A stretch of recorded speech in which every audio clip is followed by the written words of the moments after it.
परम सत्कार्यो गुरु प्यारी सात संगत जी राधा स्वामी जी। सात संगत जी, आज की साखी एक सत्संगी बीबी की सच्ची आप बीती है जी, जिन्हें बाबा जी से नाम मिले 12 साल हो गए और वो बीबी सत्संग सिमरन और गुरु घर की सेवा के लिए हमेशा से ही तैयार रहती थी, जिसकी वजह से संगत में उनकी बहुत अच्छी पहचान थी। सभी लोग उनका बहुत मान आदर करते थे। तो सात संगत जी, आज की इस साखी में हमें पता चलेगा कि अगर हम नाम की कमाई करते हैं और अगर हमारे अंदर घमंड आना शुरू हो जाता है तो हमें कैसे दिक्कतों का सामना करना पड़ सकता है। तो सात संगत जी, ऐसे ही इस सत्संगी बीबी के साथ भी कुछ ऐसा ही हुआ।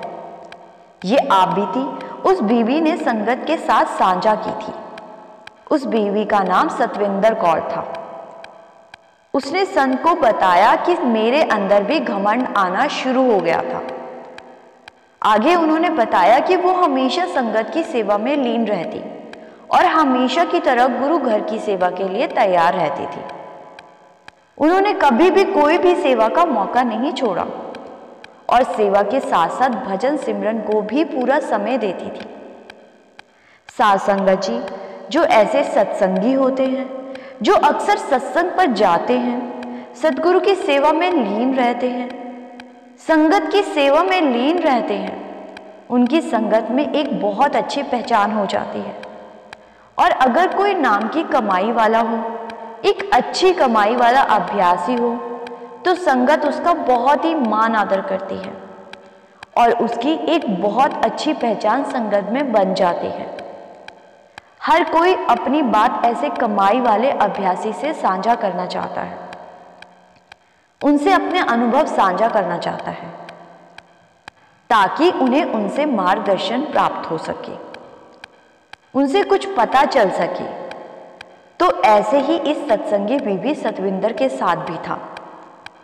सभी संगत इनका बहुत ही मान आदर करती थी और उनकी एक अच्छी पहचान बनी हुई थी।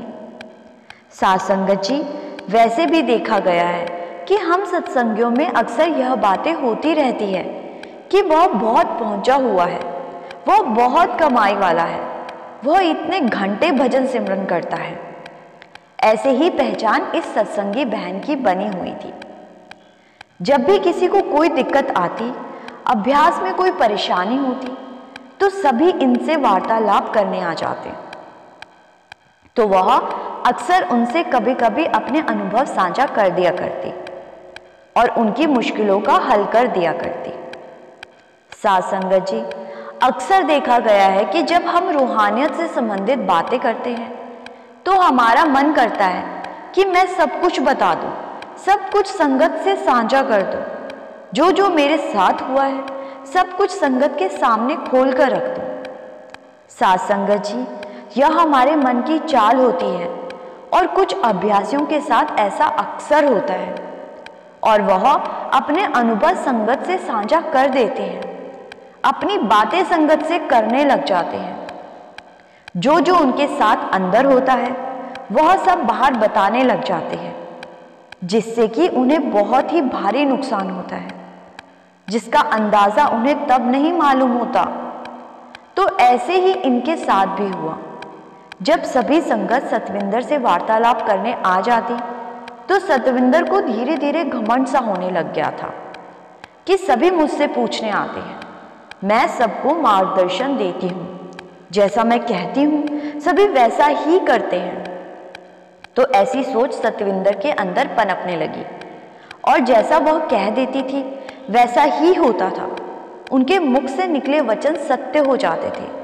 इसीलिए तो जो पूर्ण संत सतगुरु होता है वो हर पल हमें यही शिक्षा देता है, हर पल हमें यही समझाता है कि भाई, जो भी तुम अंदर अनुभव करते हो उसको हजम करना सीखो, उसको हजम करो, उसको बांटने मत लग जाओ।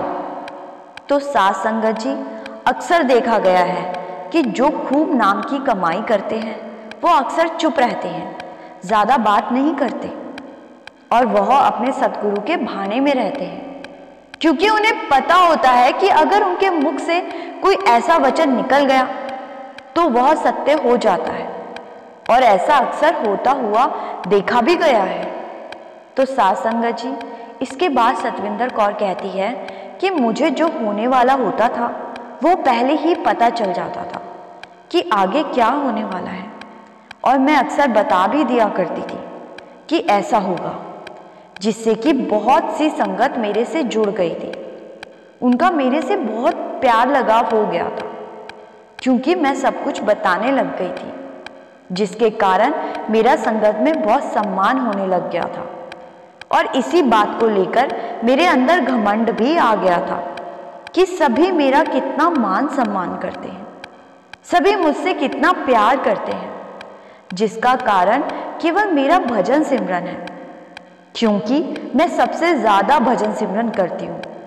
साध संगत जी, अक्सर हमें यही लगता है कि हम ही हैं जो नाम की कमाई करते हैं, हमसे ज्यादा कोई भजन सिमरन नहीं करता होगा, जबकि हमें नहीं पता होता कि संगत में ऐसे ऐसे जीव हैं जो देखने में बिल्कुल साधारण लगते हैं, लेकिन वह हर पल मालिक से जुड़े होते हैं और बहुत ज्यादा बात किसी से नहीं करते और ना ही अपने अंदर की बात किसी से करते हैं।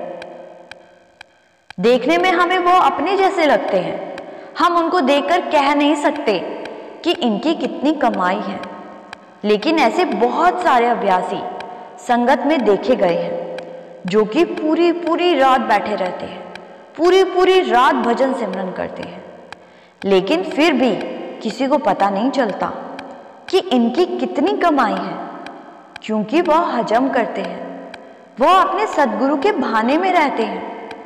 लेकिन हम में से कुछ ऐसे भी हैं जो घमंड कर जाते हैं, जैसे कि इस सत्संगी बीबी सतविंदर कौर के साथ हुआ। धीरे धीरे इनका अहंकार बढ़ता गया, क्योंकि साध संगत जी, इस मार्ग पर अगर हमें आगे बढ़ना है तो पहले हमें काम, क्रोध, लोभ, मोह, अहंकार, इन 5 चोरों को हमें अपने अंदर से बाहर निकाल फेंकना होगा, और वह केवल सद्गुरु की कृपा से ही हो सकता है। जैसे जैसे हम इस मार्ग पर आगे बढ़ते हैं, जैसे जैसे हम भजन बंदगी करते हैं, यह 5 चोर अपने आप ही भाग जाते हैं। लेकिन अगर आगे जाकर हम फिर इनको पकड़ लेते हैं तो वहां पर हम अपना नुकसान खुद करते हैं। इस मार्ग पर हमारा मन हमें भटकाने की कोशिश करता है, और अक्सर अभ्यासी को खुद पर अहंकार हो जाता है कि मैं इतनी देर बैठता हूँ, मैं इतनी देर नाम की कमाई करता हूँ। इसके बाद सतविंदर कौर ने बताया कि जब मुझे खुद पर घमंड होने लगा, उस दिन से मेरा भजन सिमरन कम होता गया, ध्यान आना ही बंद हो गया। जैसे कि पहले ध्यान आता था, धुन सुनाई देती थी, लेकिन इसके बाद मुझे धुन सुनाई देनी बंद हो गई।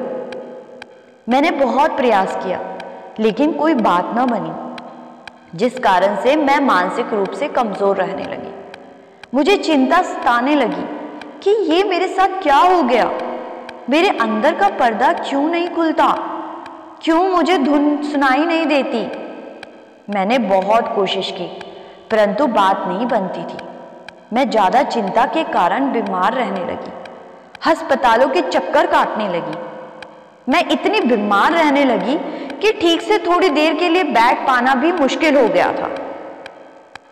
धीरे धीरे मेरी सोचने और समझने की शक्ति बहुत कम होने लगी। मैं छोटी छोटी बातें भूलने लगी। मुझे सत्संग और सेवा पर जाना भी याद नहीं रहता था। मुझे समझ नहीं आ रहा था कि ये सब क्या हो रहा है। फिर एक दिन मैंने बाबा जी की तस्वीर के सामने अरदास की। अरदास करते करते मेरी आंख लग गई, और उस दिन मुझे सपने में बाबा जी दिखाई दिए। उन्होंने सिर्फ एक बात कही और वो चले गए। वो बोले, जिस जीव में अहंकार बसता है वहां परमात्मा नहीं बसता। एकदम मेरी आंख खुली और मैं रोने लगी। मुझे मेरे सवाल का जवाब मिल गया था। मैं समझ गई थी कि मुझे मेरी कमाई पर घमंड होने लगा था, जिस कारण से मेरा कुल मालिक मुझसे दूर हो गया था। उस दिन से मैंने अपने अंदर से अहंकार को बाहर निकाल दिया, और बिस्तर पर लेटे लेटे ही मैं भजन सिमरन करने लगी। धीरे धीरे सद्गुरु की कृपा होने लगी, और मैं फिर से सेवा और सत्संग पर जाने लगी। मैं धीरे धीरे बिल्कुल ठीक होती गई। अब मैं किसी भी तरह की चिंता नहीं करती। मैंने सब कुछ अपने सद्गुरु को, अपने कुल मालिक के ऊपर छोड़ दिया। मैंने बात करना कम कर दिया, बोलना बंद कर दिया और धीरे धीरे मेरी बात फिर से बनने लगी, क्योंकि मैंने हजम करना शुरू कर दिया था। साध संगत जी, इस साखी से हमें भी सीखना चाहिए कि अगर हमें नाम की बख्शिश हुई है और हम भजन सिमरन को पूरा समय देते हैं, तो जो भी हमारे अनुभव रहते हैं, जो भी हमारे अंदर की दौलत है, वो हमें दूसरों से साझा नहीं करनी चाहिए, क्योंकि वह दौलत बहुत ही कीमती है। हमें उसे हजम करना सीखना चाहिए और अहंकार नहीं करना चाहिए, क्योंकि अहंकार करने से और अपने अनुभव साझा करने से हमारी तरक्की वहीं रुक जाती है। इसीलिए तो बाबा जी हमेशा कहते हैं कि भाई हजम करना सीखो। साध संगत जी, इसी के साथ आपसे इजाज़त लेती हूँ। आपको ये साखी अच्छी लगी तो साखी को दूसरे भाई बहनों के साथ ज़रूर साझा कीजिए और चैनल को सब्सक्राइब करके हमें सहयोग ज़रूर कीजिए। गुरु प्यारी साध संगत जी, राधा स्वामी जी।